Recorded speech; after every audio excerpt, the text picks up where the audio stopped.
This podcast is brought to you by lineupmedia.fm.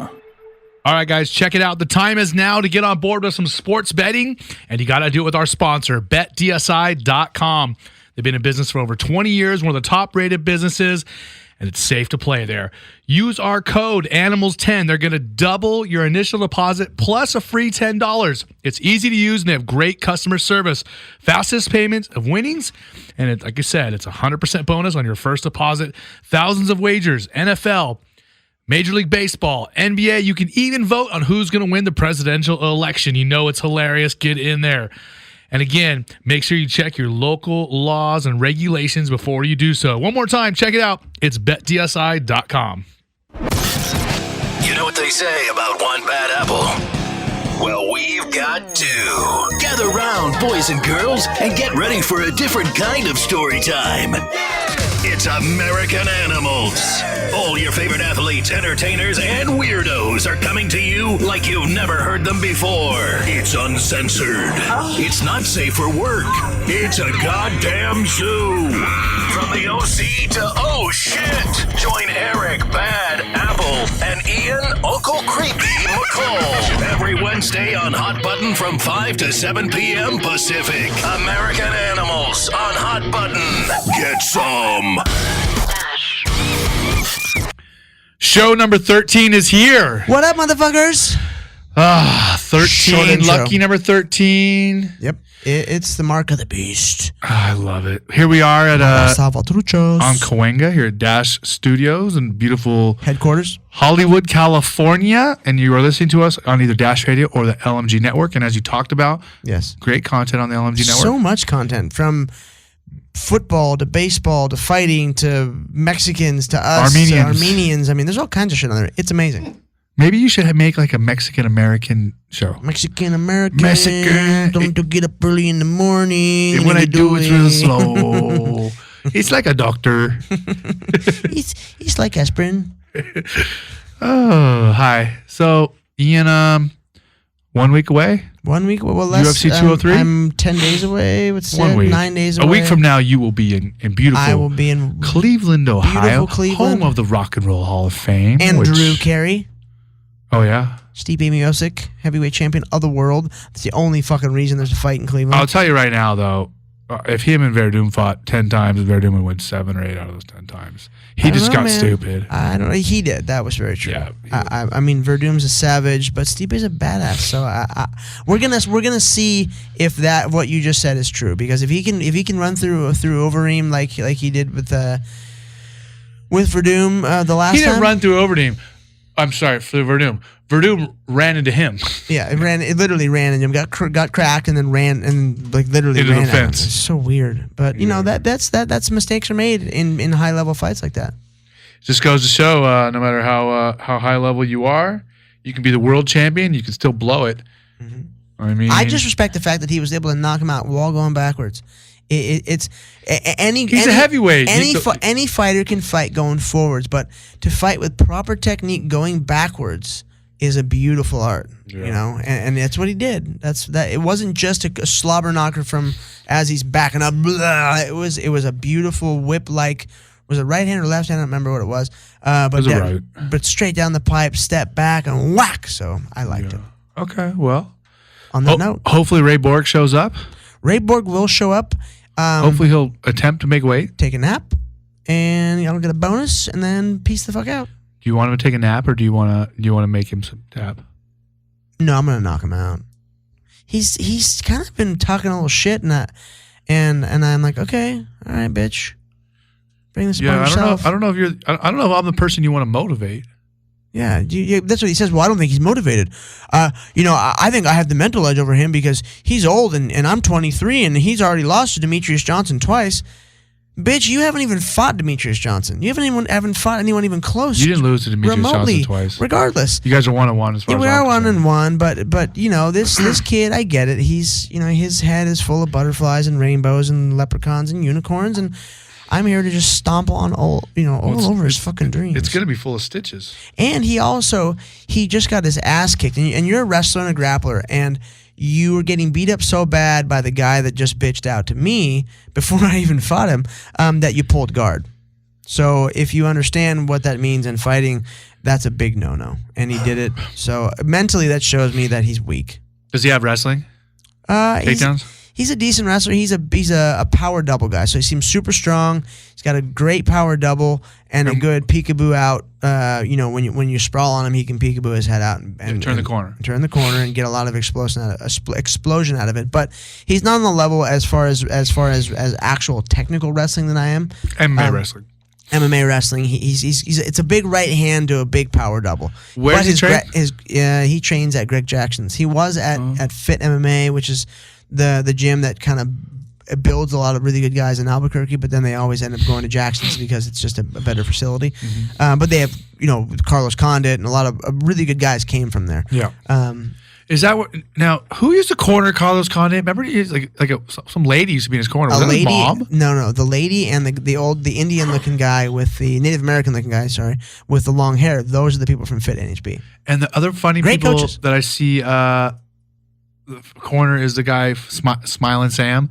He has his wife in his corner, which to me is so weird. Yeah, to have your wife. The last thing I want to do is hear a woman's voice telling me to do anything while I'm in the cage. That's why I've told you. Especially like your wife or your girlfriend. It's so weird to me. Like, what the fuck? Yeah, that's why having Kim Winslow as a ref. She's the worst. I've told you. See, not only besides the fact that she fucking is the worst ref Terrible. ever. She's man or woman. She's fucking horrible at reffing. But the fact that you have this annoying, nagging voice fucking telling you to do anything, and what the fuck are you going to do if this turns sour? This goes south on you. There's nothing you can do. I hate to be a dick, but you're not going to break up men fighting. It's not going to work out for you, sweetheart. Yeah, 100%. So it just shouldn't happen. You need to have, people in place that are going to be able to stop these events, and she can't do it. She can't do it physically, and she can't handle the responsibilities of being a proper ref. Well, I'm pretty sure she's not a licensed referee in Ohio, so don't have to worry about it. Yeah, I'll be fine. Hey guys, this is Erik Apple from American Animals, and if you like our show and you're a real MMA fan, you got to check out Funky Van Askren, Joe Warren, and Sean Wheelock on the Lineup MMA podcast. These guys got some of the biggest name guests in the entire sport of fighting, and they talk about the shit that other fighters are scared to talk about. So check them out on iTunes, Google Play, Stitcher, or lineupmma.com. 13th show. 13 represents M for MMA. Mexican Mafia, suicidal tendency. That's 13's their thing. Mm-hmm. That was perfect. I meant to do that. Well done, sir. I meant to do that. It was either that or I thought about moving to Venice. Well, either one works. All right. Well, Ian McCall and Erik Apple want to welcome. I could live at the canals, but that's about it. Jeremy McCaskey lives there. Yeah, I think that's probably one of the only places I could live in LA. It's interesting, the story of that. Have you heard of the story of that? They were going to try to develop a huge section of the city with canals. Yeah, that worked out well. Yeah. Okay, well, can we welcome our guest? We can welcome our guest. Okay, well, Ian McCall and Erik Apple want to welcome to American Animals, Luca. Hey, what's up, guys? The recording artist. Yes. How you doing? How's it going? We're doing great, man. How are you today? I'm doing really good. Pretty tired, but good. Hanging in there. Yeah, I know Oh, you're tired. Yeah, I'm with this guy right here. Feel that. He's tired.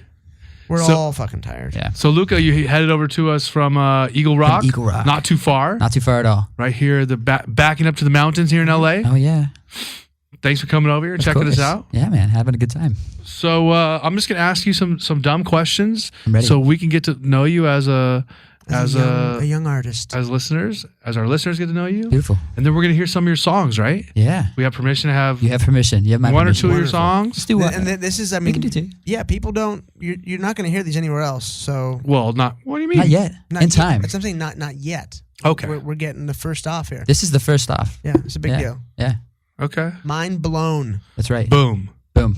Mic drop. So, tell us about you grew up in Ojai. I grew up in Ojai. Yeah. Beautiful Ojai. Beautiful little town, little hippie town. Everything closes at 6. Yeah.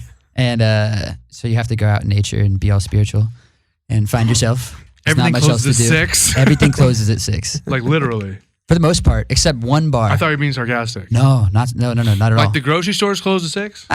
There's Vons open till 12, but they don't let chain stores in the main part of the town. Yeah. So it's like all local. A lot of Oh, those they really don't. They literally don't let a chain There's store. like one or two. There's a Chevron and there's a Jersey Mike's. Damn. A lot of those little towns, like I went to college in San Luis Obispo. Yeah. There's no fast food. They say there's no fast food. There's no chain stores. There's a couple here and there. A couple. But it's I like it. It's cool. I like when they do that to towns. Oh, yeah. And granted, slow has changed a lot since I lived there, but yeah, Ojai is It's definitely like that. It's still there. Oh, yeah. Still exactly like it used to be. Sounds kind of hippie-ish. It's so hippie. It's so hippie in a good way. Yeah. Yeah, but There's it's no definitely- good. There's no good hippies. Oh, they can be. They mean well. I like them. Yeah, they mean well. I believe they mean well. I don't believe they're good hippies. Oh, So did you? So tell me, how did you get involved in music as a kid? okay. So I started playing bass, playing funk music like Sly and the Family Stone, Slapping a bass. Slapping the bass, Parliament, and Funk. over time I started playing guitar, started singing, and I started writing songs, putting the whole thing together, and it came a certain point where it just made sense. Now, is music a prevalent thing in your family? It actually is, yeah. My grandparents on my mother's side are country musicians, traveling like their whole life in an RV. Just That's rad. that's what they did. Wow. Yeah. So my mom grew up with that from town to town and never had one place to stay. Like an RV or a tour bus? Oh, RV. Okay, so now this is the real dirty. So now I'm understanding the whole hippie thing. So your mom grew up in an RV, traveling, and now up in Ohio. she turned into a hippie. Oh, you know what? She's not a hippie. She's an artist. I mean, it depends on what you define as a hippie. I was gonna say. It's halfway there. Yeah, my mom's gonna listen to this. Man, God damn it! Damn it, son. Damn it. I'm an artist. I've been I'm not a telling you for hippie. years I'm not a hippie. Yeah. So that's So the story. does that mean that you are a legitimate country fan? No, No. You like in I'm a soul funk guy.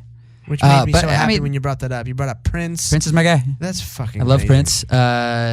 I mean, I'm not saying I don't like country, but So- if I were to say that was my vibe, then I would say no. Are you a Wheeler Walker Jr. fan? Are you into eating pussy and kicking ass? Yeah, I don't know what Wheeler Walker Jr. is, but the second part's But good. I'm into the second part. He has that song, Eating Pussy and Kicking Ass.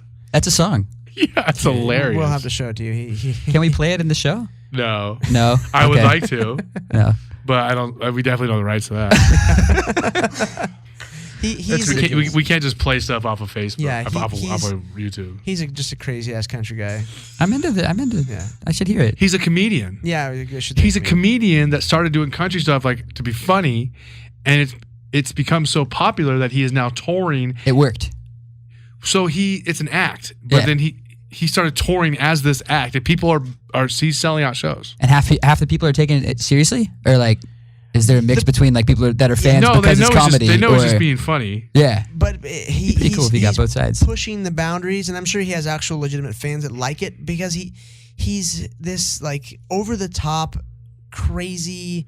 It's really cool, and Yeah. it's funny how he's pushed it because it's he was on Joe's show recently, wasn't he? Rogan's show, and He's been there at some point. Yeah, and it's that's where I first really understood what was going on, and I was Yeah. like, oh, okay, you're just fucking with everybody. Well, he has a show called The Ben Show on Comedy Central. Dope. So he's Ben Hoffman. Got it. I'll check it out. And then this country thing is like an act, Yeah. but everyone loves it. So now he's touring as this country act, Dude, that's awesome. It was it's a joke, but it's working, and it's so funny. which is funny. Badass. Yeah, it's amazing. So yeah, you should look up eating pussy and kicking okay, ass. we'll do. That's awesome. So so you originally started learning how to play the bass guitar. Yeah. Slap bass was like my first thing. Now that's Who's your favorite bass player? that's a random Larry Graham. That's a random instrument to be your first It is. instrument. You know what's crazy? Back to the whole like family musicians is my mom bought a bass, a 1972 Fender P bass, wanting to play bass, and it just didn't click for her. So this bass has been waiting for somebody since then. And then I came along at age 12, and it was just there. And the school at the time needed a bass player. So it was literally just like I wanted to do music, and that was the first thing in front of me. Little did I know that that's badass bass sitting there waiting for you. yeah, it was. I didn't even know. I didn't even know how incredible it was. It's an expensive bass too. Yeah. It's like $2,000. Yeah. But yeah, it changed my life. It was everything. that like I said, I'm still just tripping on how that became. How old were you when you were first playing that? It was huge. It's Yeah, it was like it's a gigantic thing. yeah, it was always, and it's heavy too. It's like when I was a kid, I would always have to sit down and play because I had to be like leaning over and shit. You have to like slide it over to get to the other side. Exactly. It sucked until actually I didn't really realize how easy it's supposed to feel until I grew up and my arms were longer. I just thought like as a kid that like bass was that hard, but then I realized I was just extremely small. So It was just a labor of love at that point. Yeah. I gotta deadlift this thing every day. yeah. Shit. Okay, so then tell us how your instruments and the music that you were involved with evolved. So you went from bass to I went from bass to guitar, and oddly enough, it was just like school projects and friends of mine just needed a singer or a guitar player or a bassist. It was never like me in a room being like, that's what I want to do. At the end of the day, I wanted to be an artist. Like I wanted to be a singer on top of it all. But it took kind of all these circumstances falling into place before I put it all together. Yeah, it was trippy. I also was a hip hop dancer, believe it or not, at the same time. So that was the root of it all. I lost all my moves. I can't really dance I was anymore. gonna say that's what dance out. I'm trying to get them back. So But you're not going to do the Running Man for us right now? I'd have to like see it once, and then do you want? I mean, there's no cameras, right? So I could technically do the Running Man. I mean, You guys could be very we have our impressed, phone and cameras. everybody would think I did a good job. I have my mental camera. That one I will always remember. I don't remember what the Running Man looks like. It's like a man running in I think if I heard the song, it would cue it. It So would just come back to me. so transferring from bass to guitar is a pretty normal thing. It makes sense. It makes sense. It makes sense. That one I understand. Yeah. Yeah.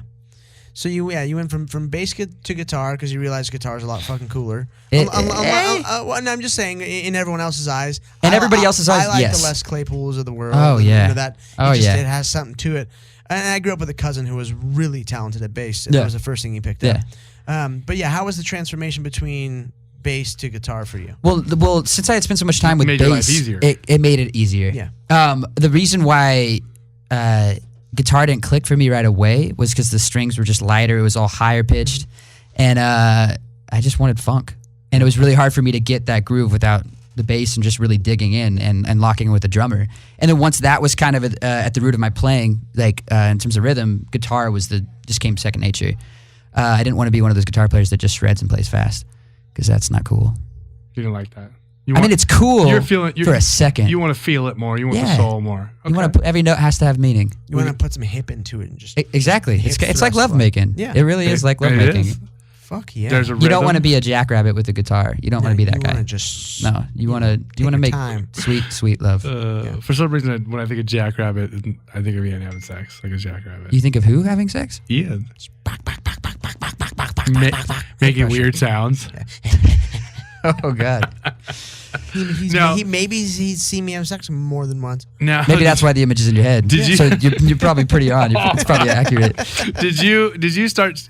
I'm What are trying. best friends for? Right? I'm trying to be serious. So did you have a problem as a child or when you were younger singing as you played bass or playing guitar? Yes. Oh my God, yes. That's the hardest thing. And it wasn't until I tried to do what Sting does where I was like, oh shit, this is the hardest shit possible. It's two different parts of the brain. And I saw on your bio that Sting is one of your big influences. I love Sting. I love Sting. He's the man. The Police He's and a freak. Sting are amazing. So Yep. so describe what you're talking about. What is hard that he does? Well, let's go into instrumental roles, in my opinion. I think it's so important that a bass player puts all of their focus into being the support for everything else around it, locking in so perfectly with the drums to give, to enable a singer to be free and not necessarily have to sing perfectly in rhythm. And what Sting does is he has a freedom with his voice that doesn't necessarily, it's not like funky. It's very open, and he belts, and it's airy, and it's all these other things while he's like holding down the most simple but funky bass lines ever. The question was how explain how hard that is. Well, you were saying that when you saw him do it, it was like a different level. It was a different level. I mean, it's very clear that he writes all his bass parts to be able to sing on top of them. Like, if he wasn't a singer, I bet you the bass lines would be slightly different, just because he would be only focusing on one thing. It's like what's that thing where you stand on one foot, rub your belly, yeah. and it's exactly that. Like chewing bubblegum and walking at the same But then time. with singing, it's like you got to stay in tune. Yeah. It's like You making out with one girl while you finger your girlfriend. That works. That's a great You analogy. know, you got my baby mama and my side bitch kissing. You know? Wait. Say that one more time. Making out with your girlfriend while you bang. No, it's like making out with a girl while you're banging your girlfriend. Making it with another girl. I'm just processing that. Yeah. I mean, to me, it's super normal. Yeah, it's just. Group I don't think sex. that's as difficult. That's not as that wouldn't be as difficult. It's more labor intensive, and it's a lot less spectacular than you'd think. Yeah. You know, because you got one dick. There's 2 girls. I got a fucking. They got. Let's see. So I got one dick. You're just We're just super there. perverted tonight. 6 holes. What the fuck am I gonna do with you 2? You're just there. You just chill. Yeah. Do your thing. Yeah. Jeez. Don't just look at it. Eat it. Fuck. You gotta do something too.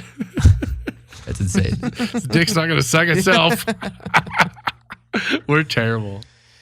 So yes, back to you. Enough of us, our sexual exploits. We do this all the time. It's hilarious. It's pretty hilarious. normal. So yeah, I'm just- you've kind of built your career around Sting's. Oh no. No, but we're saying, well, you're trying to model at least some portion of it after that. I would just say he's an influence. I mean, if anything, if I don't play bass and sing. Oh, okay. No, I mean, when I'm working on a record right now and I'm almost done, and I play almost all the instruments that I can. Yeah. The only thing I suck at is drums. So That surprises me. My incredible. It's even more of that, like. To me, the drums would be the easiest thing. If you can play all these other things, and if you can sing and play guitar at the same time, how can you? You know what it is? It's just the music that I love, the genre. It's like the music that I love is so. You need to be the most tight pocket, deep drummer possible. You can't rush. You got to be able to feel it the same way. Like, we're using the whole lovemaking thing as an example. It's like drums is the hardest instrument to just truly lay in the groove and just be in it. You are responsible for everybody else's being in time. Of course. And I don't know, drums, I just don't have good time with drums. Everything else I do. And if you don't like it, you're not going to be any good. We all know that. Exactly. Yeah, I love drums, but I'm working with this incredible producer named Taylor Gordon, and she's my drummer. So she plays all the drums. That makes it easy, huh? Yeah. Are you recording up here in LA? I am, yeah. Nice. Most of it's in my bedroom. Oh. Yeah, but I go to studios every now and then. Speaking of love making. Yep, exactly. It's Music's like making love, and I make my music in the bedroom. It's baby making music. Now, can you sing, play guitar, and Make love. slang dick at the same time? I've never added the guitar to the picture. You can just rest it on her back. You don't have to hold it up. I've done a few other things. Oh boy, I loved his answer. Very, very, very good. Bravo. Yes. Thank you. Bravo. Well played, sir. Hey guys, this is Erik Apple from American Animals, and wow, I was listening to the Ocho Man Behind the 8 Ball podcast the other day, and I realized this might be one of the funniest fucking shows I've ever heard. You've got to check it out. These guys do 2 shows a week on the Lineup Media FM network, and I'm listening to all of them now. You can get them on iTunes, Google Play, Stitcher, or ochoman.com. Feeling it. Those lying bitches. I know. Fucking hoes. Yeah. You can't happens. trust them, Luca. Not always. Don't trust any of them. Don't trust them. No, not always. You can't trust them. Never. They're all Sometimes it's fun to trust them and let them break your heart. hoes got to eat too. Just remember, hoes got to eat too. Who doesn't mind a little heartbreak? Yeah, a little It's heartbreak is good for the necessary. soul. Every time I see bitches doing shady shit, I just think to myself, hoes got to eat too. I don't see it until I'm already devastated. Oh no, we're on the other side of the spectrum where We're We're out. destroying them before they have the opportunity. I don't know. I got to be. So tell us about the song. Yes. So I mean, Oh, tell us shit. Okay, tell us as much as you want to share about let's the song. talk shit. Yeah, on I'm this trying to bitch. think. This is how much should I say? I love the song though. Thank you. That is a fucking baby making song right there. What's her name? Where does she live? Oh, I can't say her name or where she lives. Can I fuck? No. We don't. That's all right. That's You what I just can say. tell us about the song. honestly, the song's badass. Thank you. Yeah. The song is a love making fucking song. I'm gonna fuck Oldie Hawn to it later. Yeah, if you want to. That'd be awesome. Goldie Hawn? Oldie. No, Oldie Hawn. Who's 'Cause that? she's old as fuck. She just walked out. Oldie Well, Hawn. she doesn't like me calling her my girlfriend. So If You have called her Oldie Hawn? if you have an older blonde girlfriend, You go Oldie Hawn? Oldie Does she Hawn. like that? she loves it. Okay, then that's awesome. Yeah. Yeah. Who gives a fuck if she likes it? I mean, you want your girl to like what you call her. Makes it that much greater. It's true. I mean, yeah, but she enjoys it. She knows she's old as fuck. So I'm a lover. I can tell. Yeah. You are. You look like a sensitive guy. I'm a very sensitive guy. I want to hug you right now. No, I don't need a hug. I mean, Wait, I'm what all do you good. mean? I'm happy. You don't want me to hug you? No, I'm good. I mean, hey, no. You've been listening to the relationship that Ian and I have, and you're not into that. You don't want me to see you have jackrabbit sex. I don't. Oh no, you don't. You want to see my jackrabbit sex? I don't picture you having jack. I figure. No, you it's just, slow. It's just like Yeah, that it's song. deep. It's the pace of the This is song. a hip this guy's a roll. love maker. I'm a love maker, man. I love it. Yeah. So let's focus About the song. Focus. Yeah, about the song. The song is This song is about a long-term relationship, and once you kind of get into the habit of, you could say, let's just keep it simple, love making for the wrong reasons. Okay. What are the wrong reasons? In this situation, Any situation. uh, I'm just picking. Well, what are the wrong reasons? I want to know what was going through your mind, or what. yeah. So when this is I'm somebody trying to understand Luca. somebody that you've in a long, long term, like 5 years, you're with them, and you don't acknowledge your issues. I mean, this is some sensitive stuff. We're going there right now. Yeah. That's okay. That makes the best You don't music. talk it out. Makes the You best hold music. it in, and kind of get to the point where it does affect the lovemaking. The lack of course. honesty. And so this whole song's like, love me with more than your eyes, love me with more than your lies, love me without a disguise, and I'll give you the key to my life. That's the chorus. So it's just about like cutting down the boundaries with somebody that you've just gone so deep down the wrong path of habits, and you almost don't feel like you know them anymore, but you're still making love, and it just doesn't feel right. You're with him every day. You're sleeping next to him Yep. every night. You're waking up next to him Yep. every morning. But it's like, who is this person? But you still love them, and you still remember what it felt like the first time. Yeah, and you love them because of a long And the time song, ago. exactly, and the song itself is my way of trying to remind this person, like, hey, this was sexy. Yeah. Let's make that happen again. So that's kind of the best way I could put it. Luca, if you got to the point where you're writing that song, then you're not going back. So, yeah, no, it's a. I mean, great person, but I'm not going back. But she died on impact when she fell off that cliff? What? What? What? I love him. Yeah. You learned well, Ian. I have. I've been Yeah. taught by the best. But yeah, so those relationships they get tricky, and you get complacent, and you don't Oh, want to yeah. deal with shit, and then you end up doing something dirty or getting caught, or they do, and then it's just getting drunk. I don't see Luca doing that. No, but I'm just saying there's whether it's some shit. Luca's a good guy. He's not some like shit us. happens, and it's not even talked about, but you pay for it. Yeah. In some Constantly, yeah. way, it lingers. Yeah, it lingers. It That's lingers, the perfect man. word. Yeah. God. So, the question that I have is, when you have a relationship, or in this relationship, Mm-hmm. or the relationship this song is about, do you have these feelings of sometimes the biggest thing that you regret, or the thing that bothers you the most, is the amount of time and effort that you put into something and it's not working? Ian and I have talked about That's this probably before, right? that's probably the first way I look at it when I'm like in my closed-minded, devastated, brokenhearted state of mind. But you can't deny that even if you're in a 5-year relationship, it changes you, and you can't deny who it's made you become. If it changed you because of the experience of your relationship, or because of just the simple time? Because the person you are at 20 and the person you are at 25 are two different people. Totally. The person you are at 25, the person you are at 30 so like, what did I are miss two out different in the people. past 5 years? No. But what I'm saying is, you said it changes you, and I'm yeah. wondering if you mean the actual relationship or just that span of time. Both. It's a perfect combination of both. Growing, like spending 5 years with somebody, becoming an adult with them, is you're growing as an individual, and you're growing because you're reliant on this other person too. So you're not necessarily growing in the same way you would if you were on your own. And You're codependent.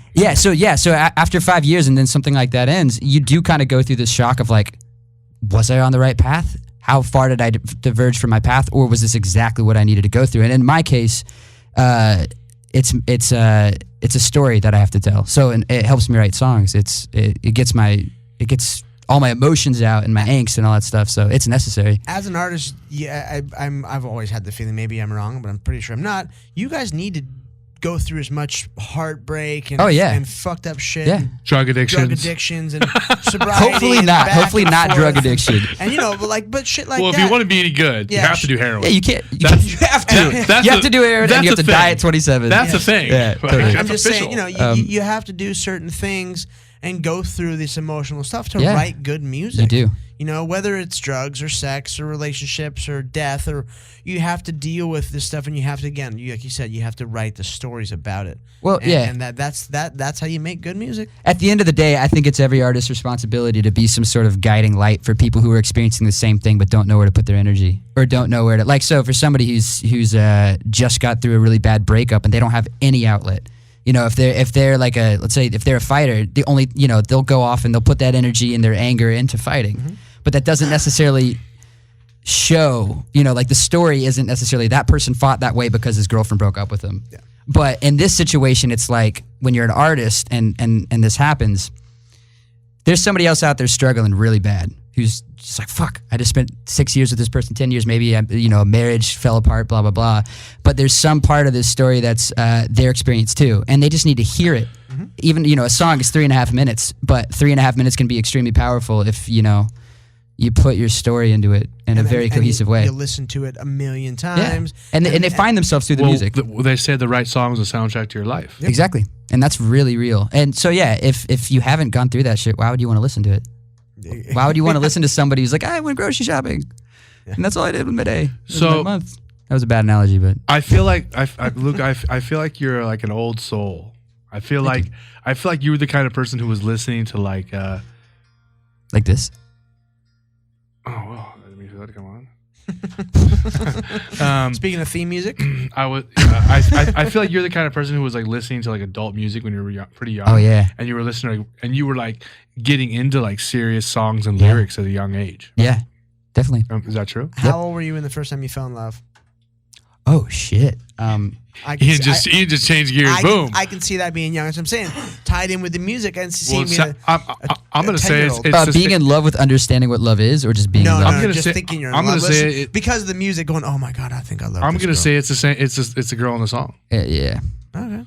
Truly in love, the girl in the song. He probably thought he was in love once or twice before that, but when he didn't understand what love was. Yeah, exactly. Yeah, you got me, man. I got you, You're buddy. that old soul kicker. I got you, buddy. Yeah, you got me. Listen, I've been in a lot of relationships. I know what's going what's on, up, man. Yeah. I've been in lots of relationships and usually several at once. Oh shit. At least me, I'm in love with being in love. Oh yeah, it's the best feeling. It's one of those things where. He wasn't complimenting himself. No, it's horrible. but I also fucking. Well, we go back to the codependency thing. Yeah, exactly. What's that thing? Let's talk about that. Okay, well, there's drugs and there's women and then there's. And it's all the same thing. Yeah. And then there's violence. I got violence too. That's a great outlet though. It's like controlled violence. The problem is when you're good at these things, you're good at violence, you're good at drugs, you're good at women. How can you be good at drugs? You could do a lot. I can show you. You could do a lot and have a good time and still survive. Yeah.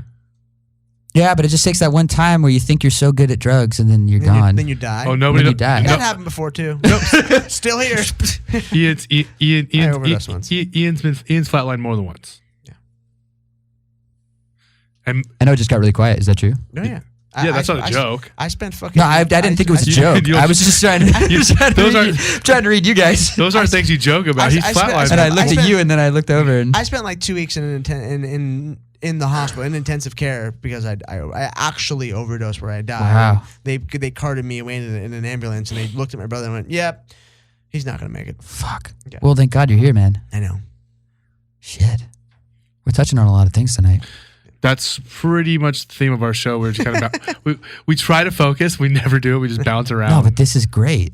This is like human ADD. I its wish I could form. write music. If I could write music, I'd write some fucking music if I could. Why don't you? I'm busy beating the shit out of people and fucking chicks. Well, when that's over, when you're done doing that, dude, when you're done doing that, call me up and we'll write a song about all of the people you've beat up. Let's do it. And yeah, let's do it. And how that felt and why you did it. Did you never mess around when you were a kid and like write songs or write lyrics? See, No. I used to do it all the time when I was younger. I don't have musical talent. Have you ever just like thought like a cool sentence and then like you're like, oh, that was kind of poetic and cool. See, I did that kind of stuff all the time. See, if you do that, I've then tried it's never been good enough for me. I'm always because I like being really, really good at shit. If I'm gonna do something, I like to be world class. And also, you don't like to just be in the beginning stages of something. No, I'm fine. I like learning new stuff, but man, I just music was never my thing. I've always had a huge appreciation for listening to music and getting in depth in myself with music and letting it really affect me in the innermost parts of me. But performing. I love performing. I perform in front of millions of people, fighting. But I've tried to play the drums. I tried to play the guitar. I can't sing for shit. I just was kind of like, okay, my friends do that. I can appreciate music from a viewing aspect. But playing it, I'd rather not hurt people's ears. Yeah, I mean that's you know what's crazy though. Every good musician has at one point hurt many people's ears. Oh, I'm sure. And that's a big part of like you don't deal with you don't deal with being battered or like beaten up or broken bones or anything, but you do deal with people being like, you suck. Yeah. You suck. You can't do this. You cannot do this. You can't play that. Your rhythms, this is bad. This is bad. And then you just stick to it because you believe in it. And then there comes a point where like, how do you learn how to do that? And people are like, it's a God-given gift. And you're like, no, there's a lot of rejection, man. It's called hard work, dickhead. It's hard work. No, that's the thing. The whole idea that singing is a gift. I mean, a lot of people believe that. I think it's hard work. Yeah. And truly, I think the gift is in learning how to apply your true human emotion to the ability of singing. That's where the gift lies, because anybody can learn how to sing in key and be in rhythm. Yeah. But that's the other crazy part. Is singing in key and being in rhythm at the same time? No, that's anybody can do that. Oh. There's YouTube. Just there watch some singing lessons and really pay attention. So see, now I feel weird. Like I wonder if I'm weird because I wrote lyrics all the time when I was younger. I don't think it's weird at all. 13, 14, 15, I just sit there and write shit like that. Yeah, you probably got some bangers, dude. But I was never like, I'm going to be a singer. I never thought that. I just would write lyrics. But I didn't think that either. So you would write lyrics when you were younger? You would just have stuff coming in your head? Yeah, I just had things I needed to say, and then sometimes there'd be like a poetic way of saying it. Yeah. You know, like I would never go up to a girl and be like, love me with more than your eyes. It'd be like, the girl would be like, who the hell are you? But, you know, once you're out of a relationship, she might be like, damn. But yeah, at the same time, I would never say that, but that was, you know, it's a thought. It's a poetic thought. Yeah. I'm like, that one thing encompassed the whole feeling of the relationship over a long period of time. There's a song. Yeah. It's kind of like, I think John Lennon. Does it add closure? Sorry to interrupt. Oh my God, yeah. Yeah. Right, the song adds closure? Yeah, I think that's why artists seem like they're struggling and suffering all the time. I got you. I'm understanding them. I'm getting them. Yeah, we're on the same page. We're on the same page too. It definitely has closure. It's necessary. You were saying John Lennon? Oh, I remember it was either John Lennon telling Paul McCartney when they first started working together. He's like, do you write songs? He's like, no, I write poetry. He's like, then you write songs. You just haven't figured out how to put it in musical context yet. I get it. Yeah. What, the last question I have for you before we go on to another song from you, I want to know, has she heard this song? No. How can she not have heard? Oh, because no one's heard this yet. No one's heard this yet. You guys are actually the first people outside of the people. Is there any communication between you and this person? It's vague. No, there's not really none. No. So there's no communication between you and this person, and is there any way that she's going to hear the song? I mean, yes. She knows she must know you're a singer. Well, you know what? I guarantee if she were to hear the song, she wouldn't immediately know it's about her. But with this radio show, she now will, which is awesome. Are you going to be like, so is your next song going to be like, you probably think this song is about you? I'll just cover it. Yeah. You know what? And even if she does know, who cares? She spent 5 years of her life with you. She's a great person. She better know there's going to be some fucking songs written about her. See, this is part of the deal. You can't be nice. You just got to be like, fuck that whore. Well, I'm never going to say that. That helps you be a bitter, angry person like us. Here's the thing about me. People will never see that side of me. I'll never speak like that, but they'll hear it in my music. But you're thinking it. They'll hear it in my music. Oh, okay. All right. See, he's but worse than us. That being said, this person's a great person. We just didn't align. Yeah, it didn't work out. Yeah. You went from being 20 I don't need to throw this person under the bus. Or whatever it was. She's a sweetheart. Yeah. That's a whole growth period of your life where the people who get married at those ages are fucking idiots. Like, you know, like you grow apart. You grow together, but you also grow apart usually. Yeah, and I'll say, she taught me how to be a man. So at the end of the day, I can't. Whoa. Yeah, bless her for it. Yeah. Well, and like I asked earlier, and we'll end it on that, is you had some closure. Hey guys, Erik Apple from American Animals here, and guess what? Audible is offering a free audiobook download with a free 30-day trial to give you the opportunity to check out their service. And you get it right through our website. I'll tell you one example and a great thing I would recommend. I'm a Star Wars fan, and the best thing to do is listen to audiobooks, the Star Wars audiobooks. They're great, and they have awesome sound effects as well. So download your free audiobook today. Go to audibletrial.com/animals. Again, that's audibletrial.com/animals for your free audiobook, or check out our website, www.2americananimals, and that's the number 2, americananimals.com. Luca, Yo. We're back. We back. are back. That was fucking funky. that was funky. And what was that? That was called Bad Moon. Bad Moon. I'm liking that one too. And I'm not gonna lie. Again, I mean that was a lovemaking song. Yeah. To me it was. You were trying to have sex with someone In this room. in this room. Yep. Yeah. And it might have been a man. That's okay. I'm not hating on it. You know? The music's powerful. Luca. Look how good of a job Luca does. Oh shit! Thanks, guys. I mean, when you have that good of a song and you have the person singing it and playing all the instruments except for drums Except for drums. in the room, it just overtakes me, and I just want to make sexy time. Crazy horny. So Luca, Aphrodisiac. he's getting funky on that one. Tell us about that song now. That one obviously I doubt has as much of a backstory, does it? It does. It does. does. So That we're gonna makes bring me this happy. back. Oh, I love it. We're gonna bring this back to Ojai because Ojai translates to moon, and the whole concept is just a lot of experiences I had with the. And we're gonna go in. Okay, Growing I up in love a that place town. like Ojai. Love Ojai. What language is Ojai? Is that a Native American language? Chumash. Chumash. Native American. That's my favorite casino. Yeah. It is. It's awesome. I fought in one there on Yeah, Showtime. there was a lot of really. That's hollowed ground for old school MMA. Yeah. You know, Central California has a lot of hollowed Oh, ground. yeah. for fighting. Yeah. So it's about Ojai. It's about a relationship gone bad in Ojai. So very similar thing. Man, wait a second. Because there's this theory in that the Chumash believe that there was a bad energy in Ojai that was brought to when people started settling there and like kind of gentrifying it in its own way. Let me guess. White devil, white devil. Yes. Let me And guess. it's a reference to that. White in some devil. ways. Ace, you speak Washutu? Oh man. So yeah, that's what the song's about. Ace. As you guys can probably tell, the songs are about a lot of relationships falling apart. Yeah, so Which is this, okay. I'm discovering a reoccurring theme. Oh yeah. Oh, You know, yeah. like we had a guest on before, Kristen Renton. She has a reoccurring thing as either a porn star or a whore on every show. She's an actress, obviously. It's a reoccurring theme, and I'm just wondering why, Kristen. I kept asking her, Well, And she's aware of it. why are you always? why are you always a whore or a hooker What was her answer? or a porn star at every show? She said it's a complete coincidence, but I don't believe her. She's a filthy, dirty girl. She's a bad person. Oh, I'm taking it far. I mean that in a really good way.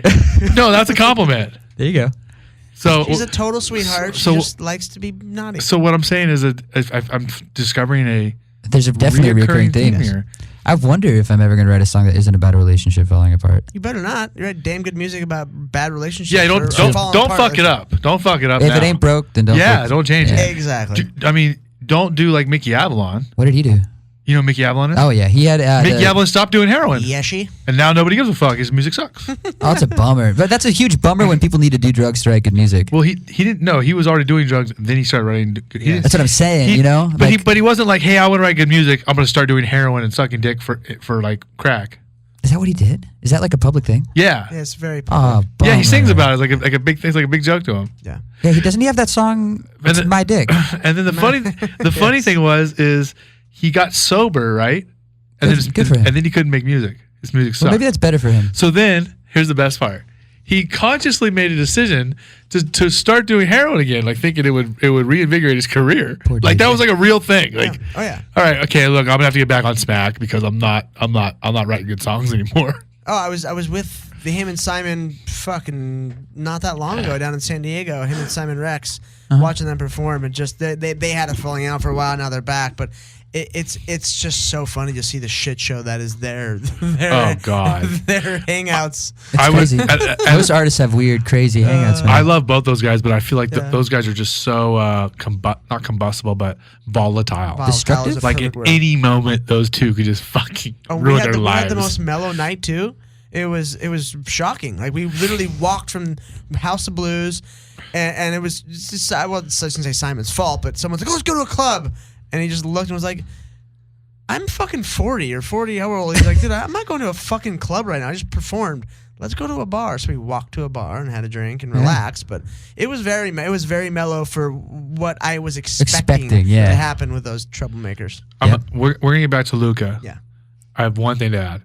Those two guys, I feel like, are one drink away from ruining their life At all times, and that's something. Then again, so are you and I. But I was just gonna say, do you know who told me that, and I fully believed him? Chris Levin. The first time I went to a club with him, he goes, "You want to get a drink?" I go, "Yeah, let's get a drink." And he looked at me, and goes, "Just so you know, at all times, I'm one drink away from ruining my fucking life." And I was like, Awesome. Let's start. Let's start rooting our life. Test this theory. Okay, so let's go back. So Ojai, you said, is a word that means moon in the Chumash language. Yep. And you said that you believe that in Chumash Indians, and some people believe that Ojai has some kind of bad vibes there because of the settlers. I mean, I will say it's an incredible town. It's beautiful. You go there, the second you get there, it's literally one of the most beautiful places in the world. And I wouldn't say that it has that energy as a. I wouldn't label it that way, but there's something that I experienced in that town that resonated with that concept. Okay. Which is my way of, especially since the story happened in the town and I left. I was like, that was the best way I could put it.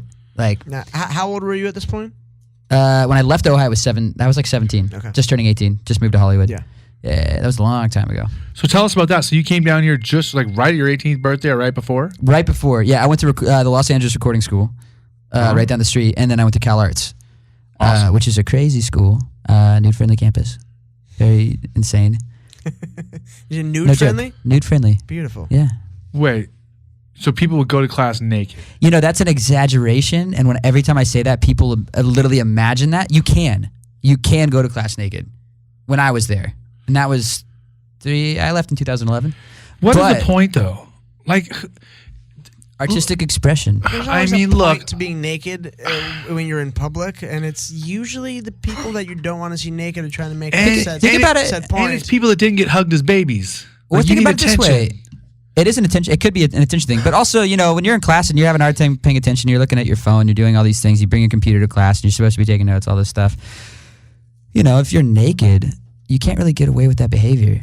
That might be good incentive to really pay attention. It might really not benefit the rest of the class because it might be a distraction. Yeah. But you can't be like playing, You can't be playing with your dick Candy in class. Crush when you're naked.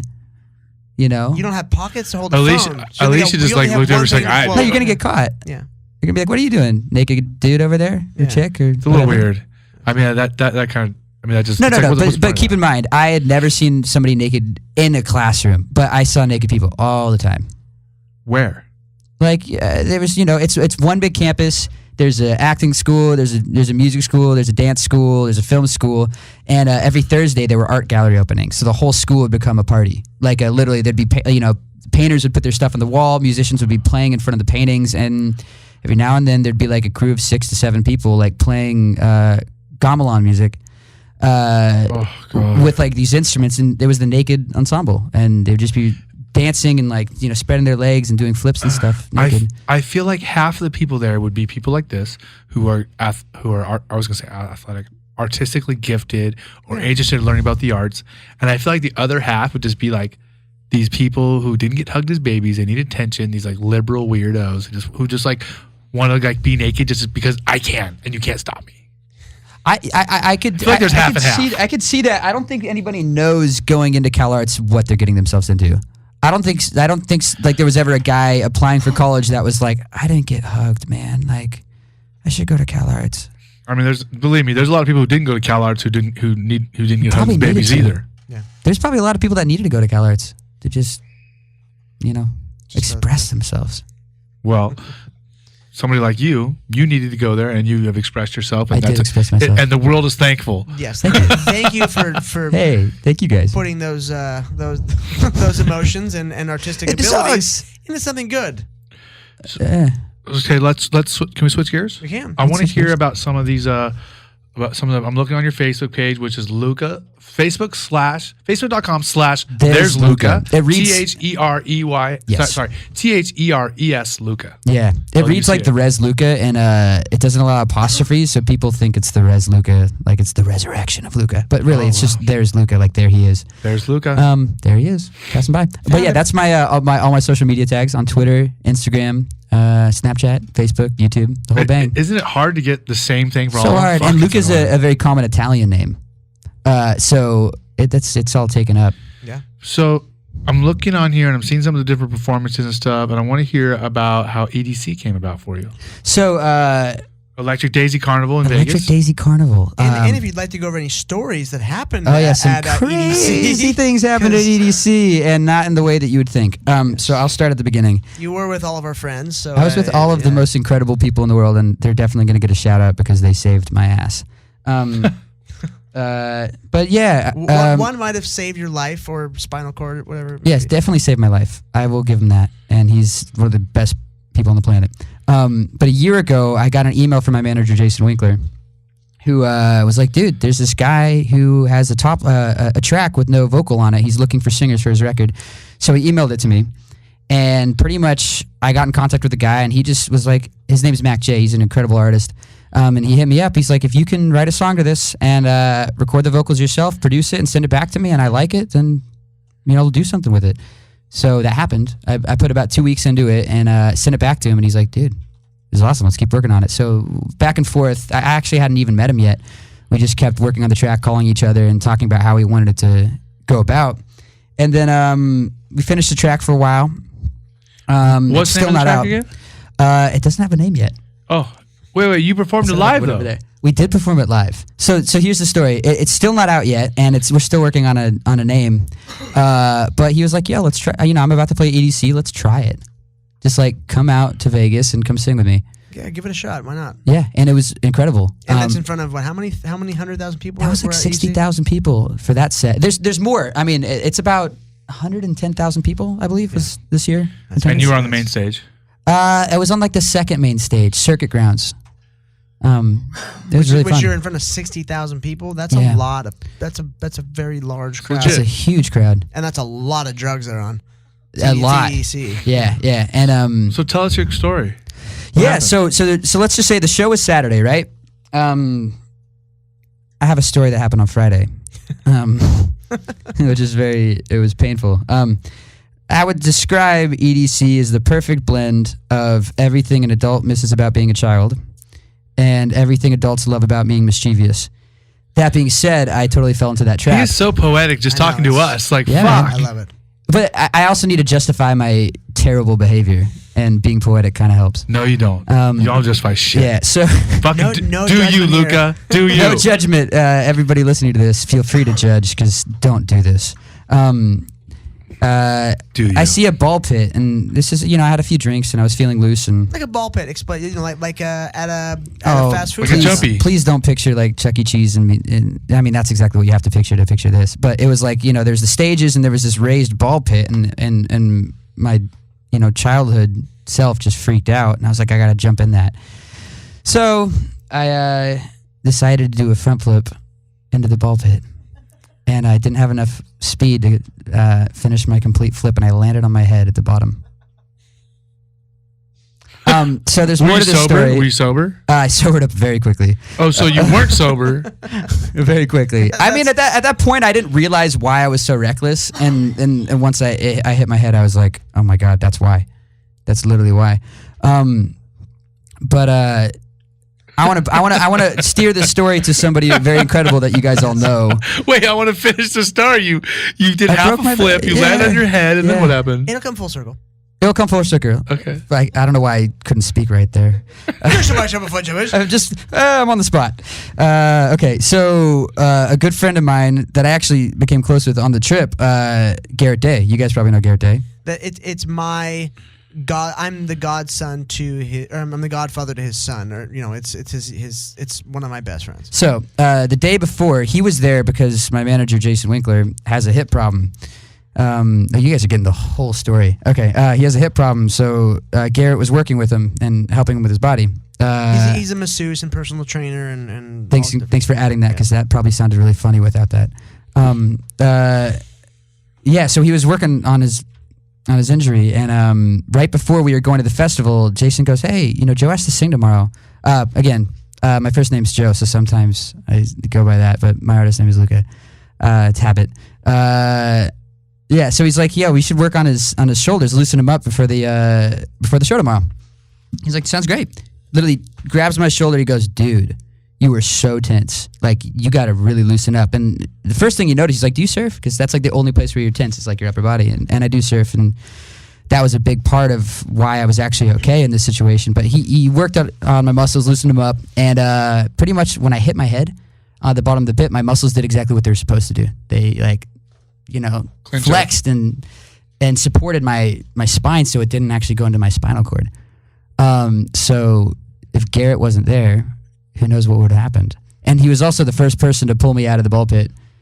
You know, I put my head up and I was like, not okay. To drag not okay. your lifeless body out of a ball This pit. all I could say was Did you not KO okay. yourself? I didn't black out. Wait, so I'm confused here.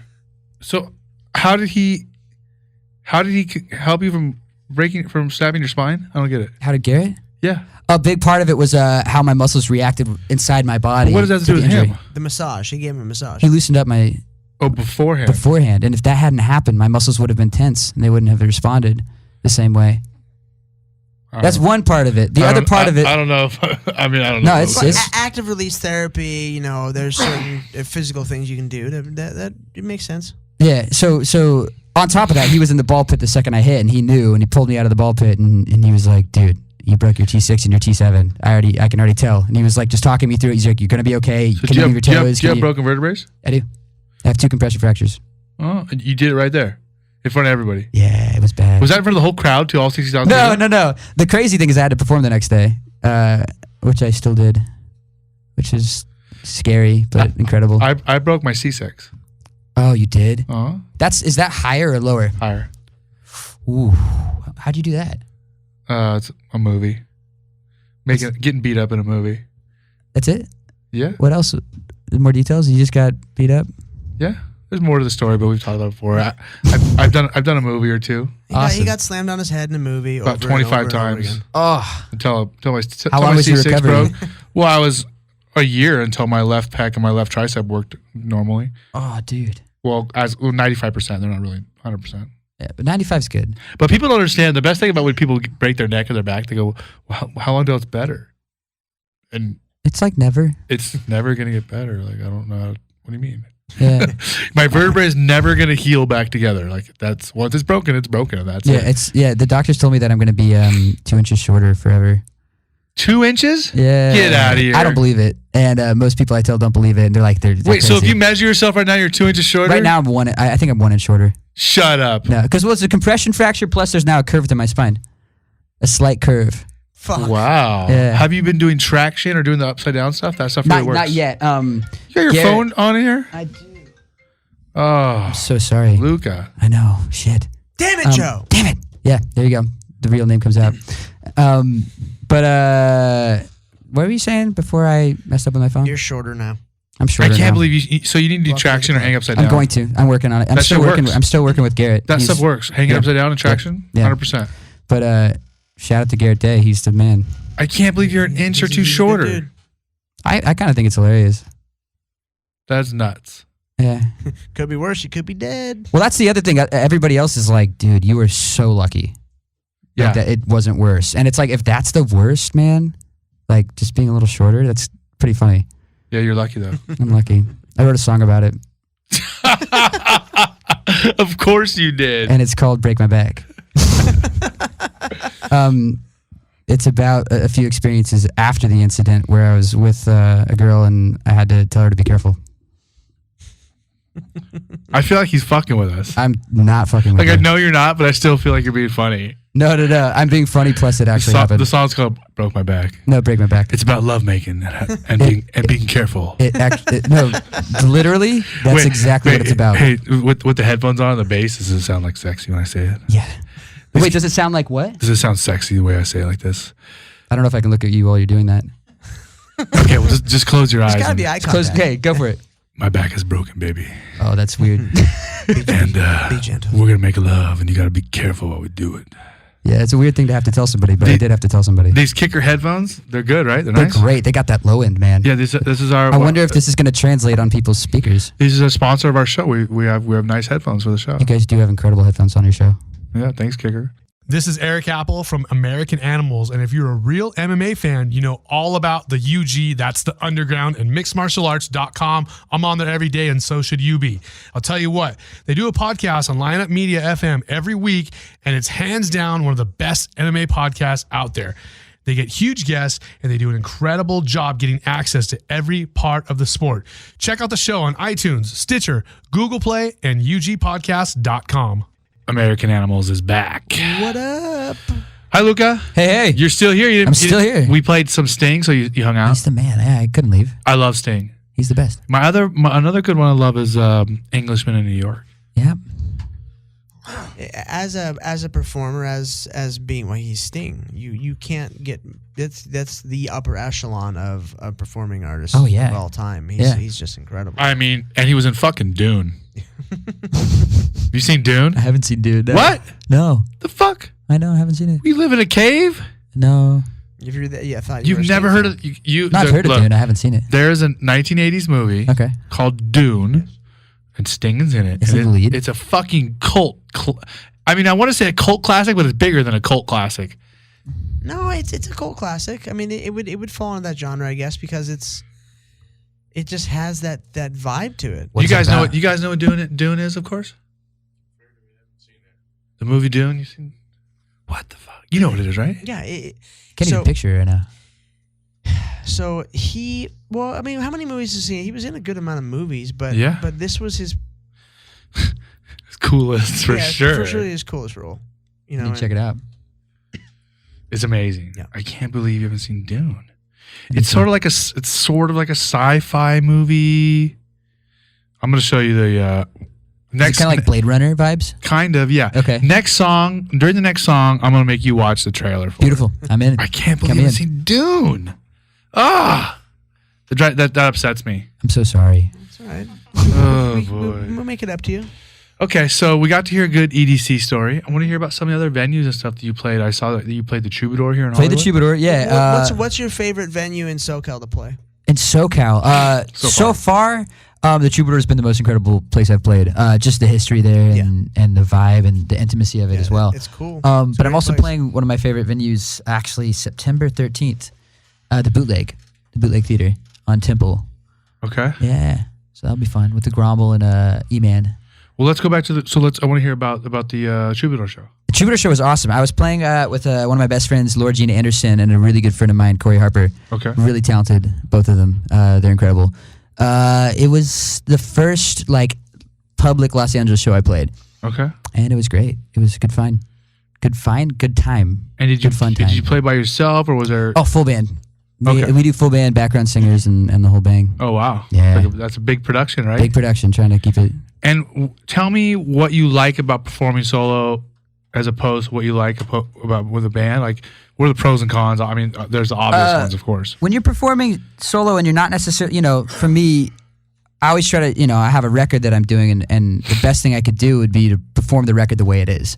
That's how I want people to hear it. But when I don't have that as an option, either due to resources or just where I'm at, I have to find a new way to perform these songs. And I think the most engaging way to do it is just open up and be vulnerable and not hide anything and really think about what the songs are about and capture that emotion rather than let the production do that. Because, if you just have a guitar and your voice, you can't fake it. You got to be open. And that's the approach. It's definitely different because you have to be...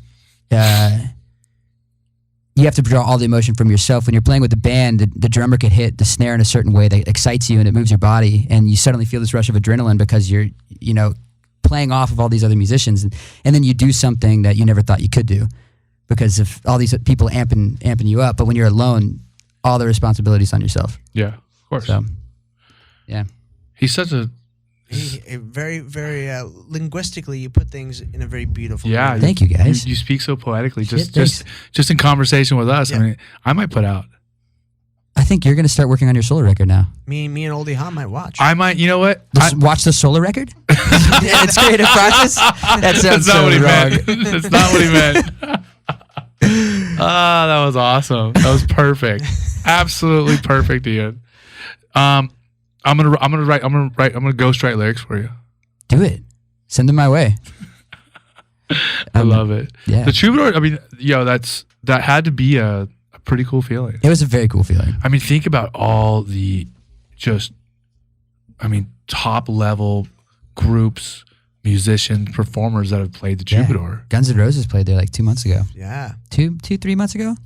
Trippy, man. And you played there June 30th. So you must have played right after. Right after, because they were doing Coachella. That's where Axl broke his foot or ankle, or whatever, right? Oh, he broke his ankle at the Troubadour? So we were at Coachella, and he was sitting in the throne. He was sitting in the fucking chair, And but goddamn, he sounded good. He sounded really good. He sounded incredible. He sounds better now than he ever did, and I do He sounds not understand contained why. and controlled, and like it was dope. No, his scream. So I saw him last week at Dodger Stadium. Oh yeah, how was Killed that? it. You didn't tell me how that went. Fucking sure he killed amazing! it. Are you kidding me? He actually got to get his old ass running. Bro, around the it stage? was yes. He's sprinting around, jumping around, running back all day. He's regular running around. He looks like he's losing weight, getting better shape, and that's the thing. And I don't understand how Axl Rose in his 50s is doing these hard rock / heavy metal type screams and yells. Yeah. And he's doing it better than when he was in his 20s. I don't get it. Well, no drugs, no alcohol.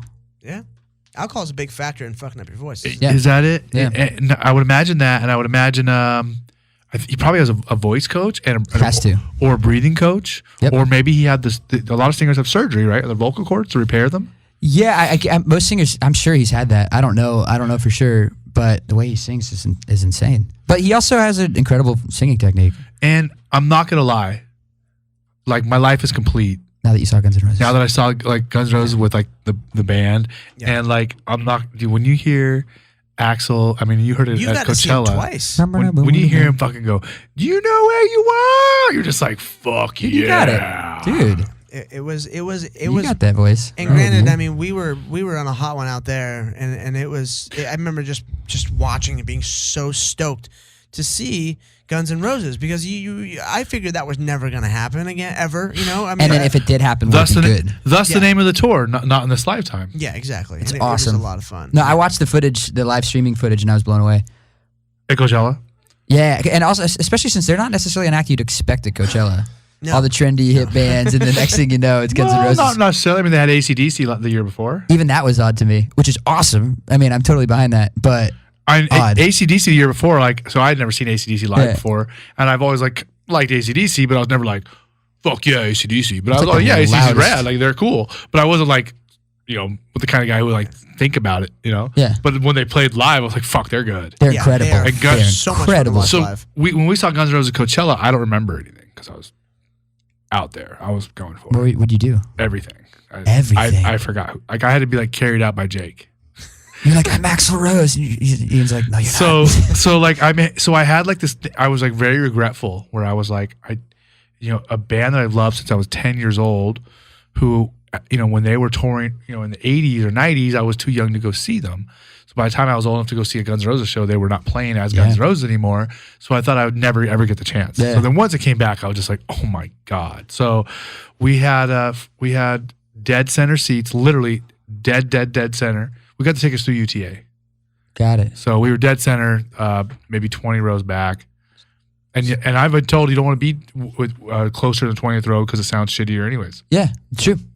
And this is a full-on rock show, over 2 hours Who long. opened for him? The Cult. Okay, Oh, that's cool. that's a good show. Yeah. Fire Woman. Damn. You remember that one? From the Cult. Yeah. So they were amazing. And like I said, I Sure. mean, when Axl does, do you know where you are? He just like echoes in Dodger Stadium. It just like, it was so iconic to me in Dodger Stadium too. It was like the Beatles played there and Rolling Stones played there and people like that. So when you experience, I think about that kind of shit like you might have experienced a troubadour. Like I'm singing on the same stage, I'm performing on the same stage as these people before me.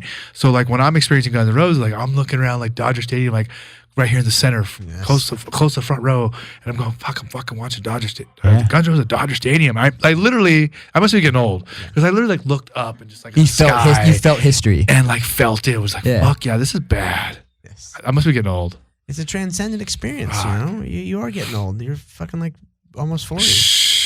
30. I just turned 37 last week, That's not old. and next year I'll be 37 again. No, I have That's to. right. I have to remind him how much older he is all the time. Every to time? me, because he's Every older single than time me. you guys do a show, does Yeah. this happen? He likes to. Pretty much. Damn. My girl likes to tell me You every should day. go- My girlfriend likes to tell me how old I am every time she gets annoyed Well, at she's me. like 12. Every time she gets annoyed at me, She's like, my well, age. How old she's is she? 30. She's 30. She just looks 12. Yeah, she's There a you go. she's the dragon lady. She's gonna look 12 until she's like 70, and then she's gonna shrivel up like a What's prune. What's that reference? She's The Dragon Lady. Asian. She's 3/4 Chinese. I was just making sure. She's 3/4 Chinese. She's Chinese an is- attorney. She makes a That's lot awesome. of money, and she thinks Badass. she's everyone's boss. Yeah, especially probably is. especially mine. and she's about 3 feet tall. That's awesome. Yeah, I either call her the dragon lady. You or can Yum borrow Yum, her one if or the you other. want. Oh, I'm not gonna borrow your girl. He's like, please, fucking take her. Maybe she'll like your singing. Maybe. I'm like, babe, you should really hear this guy. He's really good. Just don't break He's his back. single, I heard, too. You just be gentle with him. She'll be like, why? Oh, she'll know. She's not dumb. She's like, you're trying to pawn me off. Asshole. Never, babe. I love you. So let's move forward. Let's look to the future a little bit. Yes. I want to know, what do you have? I know you're finishing a record. Yeah. You have a first single that's coming out soon. Yep. October? October. Okay. And I Any wanna specific know- date in October? Not yet. Not officially. Tell us more about the album that's coming out. What else we can look forward to? What Okay. Where you're going to be playing? What plans you have? Got it. So I have a show at this place called the Winston House on the 8th of September in Venice Beach. And then I have the Bootleg Theater, which is like a more public show, September 13th. And then I'll be home for that, so You guys should roll on through. I fight the 10th, so I'll be in Cleveland on the 8th, but the 13th, I'm gonna need something to do once I you're get gonna home. need to at least get your dance. He's going to need shoes to on. unwind. Exactly. Yeah, I'm it's gonna be funky, man. Yeah. So yeah, 13th got that, and then the rest of the month is probably gonna be releasing music and content and videos and stuff, and just really getting the ball rolling because it's been a whole year of work with not putting anything out. Okay, so September 8th and September 13th. Those are the days. Yeah. Really condensing them here. Yeah, I know. Well, one's more like an intimate showcase, kind of like to promote the 13th. Yeah. It's gonna be stripped down, just okay, me and okay. my guitar player. That's at the Winston House. That's at the Winston House. And then now, is that open to the public or is that invite only? I'm not quite sure yet. I know I'm making it open to the public technically by saying it, but I'm pretty sure it's open. It's just they like to keep things not too Low key. yeah. It's not like a crazy party. It's an incredible intimate show, but That's up to the management. Let them deal with it. yeah, let's let management deal with that. We'll get on my case about this later. So, and when will the rest of the album be available? Who knows? When you guess that we don't know yet. When you I want to guessing? do like a single How many every songs month. do you have? Right now, I have about 9 Okay. songs That are already written or recorded? recorded. And so now you're just Oh, mixing and mastering written. them? I've got about like 40. I'm sure. I stay How many busy. are you looking to put on this album? You know what? It's funny at this point. Even though the songs are all one story from beginning to end, I'm not necessarily looking at it as an album. I'm kind of just trying to find the best way where I can present myself as a person and as an artist to everybody, and one by one let people get familiar. And when they feel like they know me, and it's the right time, I'll put it out as an album. But Beautiful. yeah. You know, hanging out with Luca just makes me think once again that we're really bad people. No, you guys just, are not just bad relative people. to him. Like we're just Not like at all. he's just Pretty shitty. He's just such a nice person, and the way he speaks is I'm just like a prick. No. I would say more of a dirtbag. Really? Yeah. Or douchebag. Douchebaggery. Douchebag? There's lots of douchebaggery I going on. don't like dirtbag. Okay, then douchebag. That's fine. You're the dirty kid. Sure, I'll take that one. I just put my the things that you would say would make me a bad person into music, so you don't see it. You know that there's truth to that. I have a friend named Paulie D who's a DJ, and I know that name. he is fucking terrible. He does horrible Horrible shit. person. But for some reason, because he's a DJ and because the way he presents the terrible things he does, it's fucking all okay. When you become famous off fucking horrible TV, But that's what Paulie you was do. always super cool. Paulie's actually one of the most positive, nicest people you'll ever meet. He's the coolest guy, happiest guy.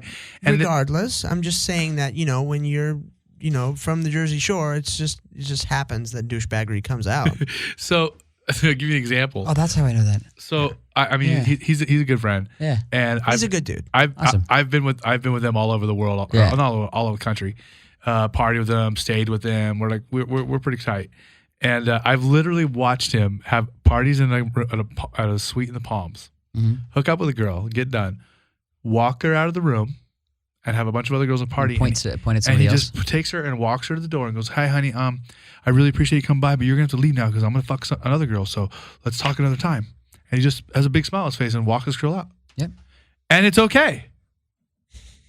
And I've witnessed it. I'd be like, "The fuck just happened? You just stood up and started clapping. Did you tell Like, that well girl she has to fucking leave played, because you're sir. gonna bang someone else now?" And she was like, "Cool." I was like, He didn't need to say that he was going to go hook it with somebody else. if I said that, I'd get stabbed. But you say it with like that nice smile on But I your face, think- and everyone thinks it's like you're. Oh, what a nice guy. I'm not necessarily justifying this in any way, but as long as that's all she wanted to, And she got Yeah. what she wanted. You know, I'm a big believer. God bless her in heart. the last 5, maybe close to 10 years of my life, I'm a huge believer in no matter how bad it is, just say it. Just throw it out there. Yeah. Because if you tell the truth, nobody can be mad at you. No, it's like, look, I told People will be. and tell the truth Well, in a gentlemanly fashion. You know, if we were listening to Hannibal Buress on Rogan's podcast on the way up here, and you know, he told a story about a girl he flew out for to Vegas to come to the fights with him and all this stuff, and it just wasn't working out. You know, like it wasn't working out between them two. And he's like, "Listen, I'm taking somebody else to the fights, but and I had to kick her out of the room because, but listen, I'm gonna have my assistant get you your own hotel room, and you know, you still have your flight home." And I'll get you your own ticket to the fights if you want to go. Yeah. But you can't go with me. Like we're just not vibing. Yeah, we're just not vibing. And like that's a gentlemanly way to get her the fuck out of your room. Whereas as Joe was explaining that in that same sentence was like, yeah, I would have just walked in, grabbed my laptop and left, and I would have just left my bag of clothes and everything else in the fucking room and be like, see, I'm out of here. Yeah. Joe said that? Everybody's different, man. Everybody's got their ways. So, you know, be a gentleman sometimes. If you want to be a dick, be a gentleman dick. There you go. Love the way you search for that. Gentleman dick. Gentleman dick. It sounds like a drink. It is. I gotta invent it first. I'm gonna give you some of it. Just, There you go. Stir it up with your gentleman That's a dick. drink, and I'm gonna give you some. Oh, man. Oh boy. Oh Places boy. this has gone. Hey, listeners, Erik Apple from American Animals, and today's podcast is brought to you by Amazon. It's really easy to support American animals. Before you shop at Amazon, and we know you all do it, go to our website. That's the number 2, AmericanAnimals.com, and click on the Amazon banner on the homepage. It's that easy. Remember, that's 2AmericanAnimals.com, and click the Amazon banner before you shop. All right, American Animals is back. Normally, at this point of the show, we usually get to either current events or we get to best worst advice ever, I'm so excited. or we would get to we have celebrity call out, which was funny that Reef of all people just went straight into it last week. Yeah, now that it's becoming, we are talking so much with each guest. It's nice to kind of not have to do all these segments at once or one after another. We can break them up and do them differently. And now we have a new segment. Yeah, so we mentioned these during the song from X Ambassador. We mentioned to Luca what we wanted to do for our next segment, and immediately, so without even a fucking hesitation, Luca goes, "Well, let's do She's Perfect Except." In She's every perfect way in every way. Except. Or for anybody else, if you're listening, he's perfect in every way. Just apply it in your brain. Yeah. So obviously you have something in mind. I actually don't. He's perfect in every way, but he's got a tiny dick. She's perfect in every way, except she's fucking retarded. Those are both very dark. She's perfect in every way, but talks about shitting. Ian's You're so angry. dark, Ian's man. angry. Ian's angry. I think we can get creative. I got one. Okay. Is there any one thing that could make you say this one thing is just Of like, course. okay, so this girl's perfect every way, but there's one thing and that's just deal breaker. What are the deal breakers? She's perfect in every way, but during love making, her voice drops 3 octaves and she sounds like Satan. That'd be a fucking bonus for me. Yeah, so for you, that's a yes. Fuck me. Would that just make you fucking way more turned on? I'd probably choke her, but you know, it's in a Oh my good God, way. this is going So there. again, it's getting way better. Yeah. Okay, so for us, those are positives. I don't know how it's a negative too.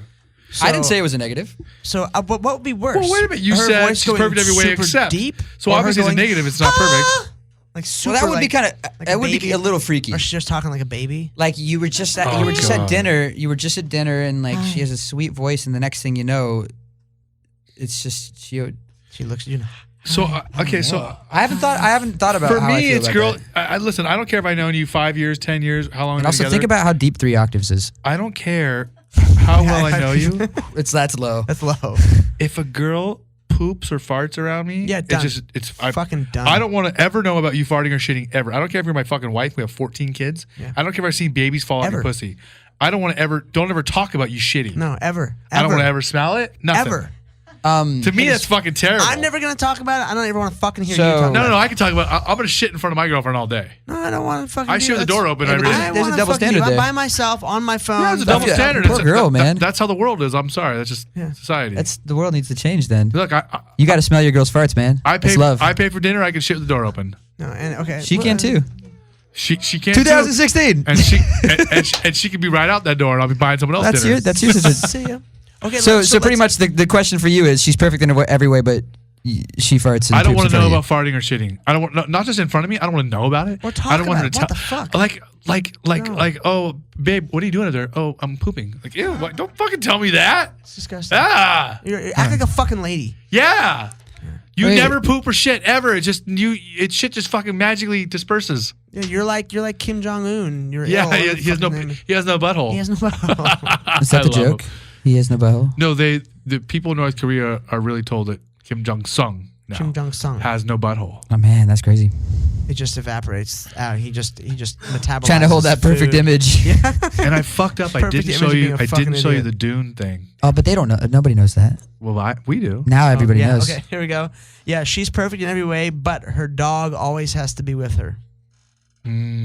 Perfect in every way. You got to really think about that. What if you like the dogs? Yeah, I love the dogs. See, the question. Yeah. What if the dog only likes her? She's perfect in every way, but her dog comes everywhere, that's and the dog annoying. only likes her. Or she has a shitty kid and won't fucking leave the kid away, like at home or something. I won't No, leave that's the actually, kid. to be honest, You want someone to leave their kid? Some it's not- kids Hey, are your fucking kid sucks. shitty. Leave your kid at But home. Let's go over my here. kid is awesome. Everyone some- loves my child. I'm just saying. Some women have horrible kids. They're fucking shitty, and that's that means they're horrible. It- but Exactly, there's thank you. people that fall in love and don't feel a connection with their lover's child if it's not their own, and that's already a deal breaker. Yeah. And the kid's probably totally fine I've in had this the- situation. I've had the that's different. opposite. I've dated girls with kids, and I love their kids. And then I got over their mom, and I didn't want to break up the mom because I liked the kid. Yeah, that's. Do you have a kid? Not that you know of. Not that I know. You of. probably want a kid. I do. That's probably what that is. I want a kid way more than a wife. because and this is a shitty Because thing the to say, poop and the farting. but it's true. Not all, but 90% of guys I know that are married are like, having a family's rad. Being married sucks. yeah. I know some people say that, like, yeah, having a family and having kids is great, but being married's really difficult and shitty. Like, I have very few friends who are like, "Hey, Apple, hurry up and get married." Super happy to be married. Most bro. of my friends are like, "Bro, you're fucking so stoked you're not married. Good for you." My Most of my buddies say that. My mom and my stepdad have been together for 20 years. You No said marriage. suckers. No marriage. But you said stepdad. Yeah. So what? So there's what's saying. I mean, I'm not trying to. No, this is great. Let's go there. So I'm not trying to say Perfect that like in every way, but there's a stepdad. no, it's not that. But see, like, But she's still married. but Actually, that makes her more perfect. you come from parents that are split up. Yep. Yeah. So what's your point? I don't really know. I'm confused. I kind of lost my point. No, I'm just saying I've seen love for 20 years. I was raised with an incredible stepfather. My mom, my stepdad are the same way. They're not married, and they're the happiest couple. My mom, my stepdad are not married, and they've been together 20 years. Yeah, so you don't need marriage. My parents and you're are not married. They just got back together. They're Wait, not. they're like back together now too? You didn't tell me that. They are. It's so fucking weird. Let's talk about that. Oh, it's so funny. Okay, so my parents haven't been together for a long time. Okay. Wait, so you have to phrase it with, they're so perfect, but. They're perfect in every way, but Fuck. My parents are awesome, but so what happened is my dad got a divorce, and I've raised my child on my own her whole life until recently, and you know my roommate passed away, and my dad got a divorce. My dad's like, hey, you need a place to live, and you need help with your baby, so move in and I'll help you. And he really like played mommy, and my dad was like, you know, he was a stay-at-home mom. He's fucking retired, nothing else to do, and him and my daughter are so close. Yeah. My mom comes to our house, and she just shows up and is like, what the fuck? No. You two retards can't raise a little girl. You know, like, and I'm like, fuck you. Look, I did a great job. You know, she's a fucking perfect little girl. But shockingly, she's awesome and very smart and just a good, polite child. But because you're a good father. yeah, and then my mom goes, no, I'm moving in. So she moved into, and So his mom and his dad and him all in the same place, but his parents have been divorced for 20 years. yeah, 15, 20 years. And they got back together. And you know, she left her husband, and my dad was already divorced, so they just ended up. Look at his face. And they crazy. and then they're like trying to hide, like they're napping together and doing finger quotes, and now they're like kissing in front of me, like trying to hide it. I'm like, I can fucking see you. I'm not Hello, retarded. I'm in the room. I'm right here. Dude, that is honestly one of the coolest stories I've And ever heard. I'm stoked for them. Yeah. I want to move the fuck out of my house now, Of course. because it's like you I'm feel like you're in 12 your- years old again. Yeah, exactly. But except I have a child. Yeah. It's really weird. They're living vicariously through you. Yeah, and now, you know, so yeah. Anyways, but hopefully not. No, it's probably exact. I mean, now I'm acting like an old person. I'm trying to buy a house and get married. Or you said you're acting like a little person. an old person. Oh, I'm forgot doing. about I'm that. doing. Makes sense. It's my turn to do grown up shit. They can do whatever they want. They're old and retired. you brought them back together, man. That's powerful. Not my fault. It's the daughter's fault. But it's But, probably you but too. now, did your parents get along forever when they were divorced? Like my parents, they told me that once we were divorced, we got along great. Yeah. Like my dad was like, once your mom wasn't my problem, I loved her a lot. There was a little bit of time where they weren't, but eventually they are best friends. Yeah. So it's cool. I'm stoked for them. Like Yeah. they're that's where they need to be. Good for them. And it's an odd situation, but I think it's fucking hilarious. I think it's one of the coolest things ever. yeah. Props. We're off topic. Yeah. So anyways, From the game. you know what? Let's do this. Let's take a woman's perspective. Yeah. So he's perfect, and Oldie Hahn's here. That's what I call my girlfriend because she doesn't like being called my girlfriend. But she's old as fuck, so I call her Oldie Hahn, and she's hot. So he's perfect in every way, but he. Don't. No, we're not talking about your ex-girlfriend. Don't do this. Don't do this with the microphone again. She has to talk into it. She's stuck in the microphone. Cup the balls. Speak in the microphone. Come on. Come on, look me in the eye and you put that thing in your mouth. Talk into the microphone. I don't have anything to say to you. Oh God. Okay, then we'll pull talk it away. about her. Then Talk take it about away. one of your ex-girlfriends. About a girl? Sure. I She's don't remember any ex-girlfriend. okay. She's having a tough time. Oh God. Okay. I mean, Put her on the spot. Sorry. I'm trying to think of some other deal breakers. I mean, Some serious deal the breakers. poop and the fart thing is a deal breaker for me. Yeah. Gentlemen, but you already said the dog. Yeah, the dog thing sucks. So that would be annoying. Or what about a mom? So somebody who will, I don't give a fuck. Miss Bolivia. She's perfect in every way, but her mom Miss hates Bolivia. everywhere. I had Speaking ex-girlfriends. I had to go with this girl. Her mom was like with us like 80% of the time, That's too fucking much. weird. That's not cool. and I got along with her. I got along with her mom really good actually. Yeah. Until you told her mom. Until I called her at 2 a.m. and told her daughter's a whore. But Wow. Wait. Let's stop playing this game. Let's hear this story. I've told this story before. It was You so called the mom? entertaining. We had You called the mom? I had a very serious misunderstanding, and I got really upset. And there was, and somebody didn't have somebody lost their phone, so there was no way for them to calm me down. So then once I get going, There's no stopping you. it's going. Yeah. Momentum. And there Momentum was swings and there both was ways. nobody to text me or call me. Go, no, everything's cool. This is what actually happened. Yeah. So then I started getting pissed. Well, there was someone to text him, but it was me going, no, it keeps Don't. getting worse. Fuck it up. Yeah, fuck her. She's fucking Should everyone. I call her? No. Call her mom. Big dicks are swinging So- at her face right now. So Was that what you thought was happening? not really, not necessarily. But I'm a big respect person. So if you just like ignore me, then I'm not happy. You're not. So I flew off the handle and called somebody's mom and told their mom that I just want you to know your daughter's an idiot and a whore. She probably did not take that well. And this is a Latin person, Latin mother. And this was not a voicemail. This is not a text. This is just a conversation. I woke her up to tell her this. And to their credit, we continued hanging out for a little while afterwards. Like they tried to make it work. They're strange how it didn't work. Fuck. Wow, yeah. Yeah, Weird. Wait, so they put up with that. kind of. And did she actually It was a big do misunderstanding, so she sort of understood why I was not happy. so she thought that I can put this together. There was a big misunderstanding. She lost her phone. I was supposed to meet her somewhere, then I couldn't find her, and I thought she ditched me and was going off with other people. But I didn't know she lost her phone. You thought she was with somebody else because she didn't have her phone. Yeah, she wasn't responding. I went to go somewhere to go meet her, and I went far, drove like an hour. So the first thing you thought that was that I was she like, well, no, I didn't see anything of that first thing. No. So then there was pictures of the group of her, on Facebook. Her friends were posting pictures, and she was in all these pictures of her friends. got it. And it's like a group of like 20 people, and there was an ex-boyfriend in the picture. Oh, so you freaked out. I feel you. So then I'm I feel tripping. you. Yeah, there you go. A dude who's like not. So then I'm like, well, wait, you're not responding to me. This dude's with you guys. So then I start going, Oh yeah. and I'm a thinker. Yeah, Like, you don't ooh, want to get stuck there for too long. Ooh, You what's, needed Ian there with you, man. I was there texting him, going, "Oh, Brianna, she's sucking dick right now, bro. You've been better if you should call her mom. Fuck that. Show up to the house." and I was close to these parents. Actually, Alex, my friend sitting over here next to us, Alex Leon. He spent a night or 2 nights with me at their parents' house, right? Yeah, hanging out. Like we were tight. We were like her parents had the like. Her dad gave me the like, like when I'm gone, like you need to take care of my daughter talk. Woo! Like we were tight. Good thing you didn't call him to say what you got to say. Kaboom! I took care of that shit, didn't I? That's Winning. Probably way too far away from this mic. I'm sorry. that's called what do they call that? When you sabotage. Sabotage. Ian and I are both in our lifetimes. Ian and I You guys are sabotage people? Ian ourselves.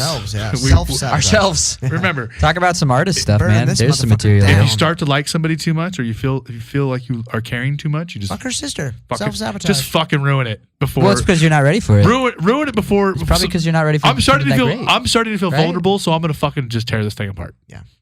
Hey, look, a Wow. match. It's some gasoline. Wonderful. We could literally do multiple shows on the horrible ways that Ian and I probably have handled things in our life. Count me in. Well, I'll be usually here. violence is the answer. So that's what works for me best. Well, it's a great thing that you have a place to put that. Well, Violence. there's a sliding scale. It goes violence to drugs, and then sex is somewhere in between with friends or relatives of said person. Relatives. of those persons, not Good. us. Good.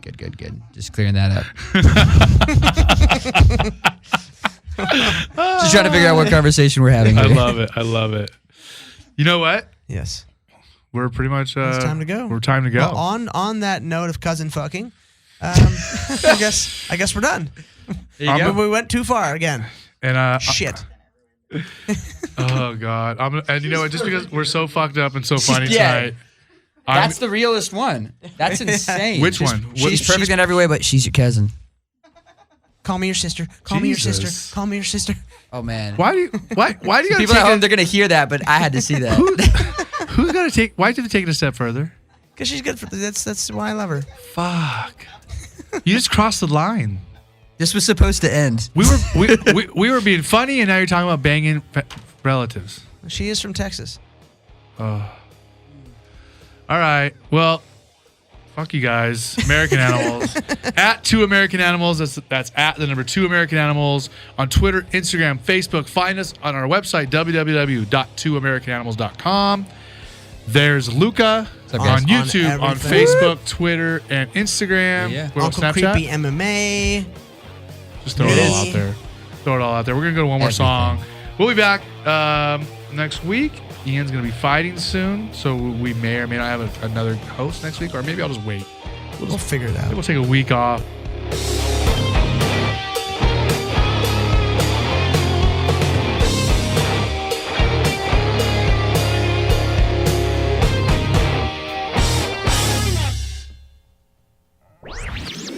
This podcast was a presentation of lightupmedia.fm.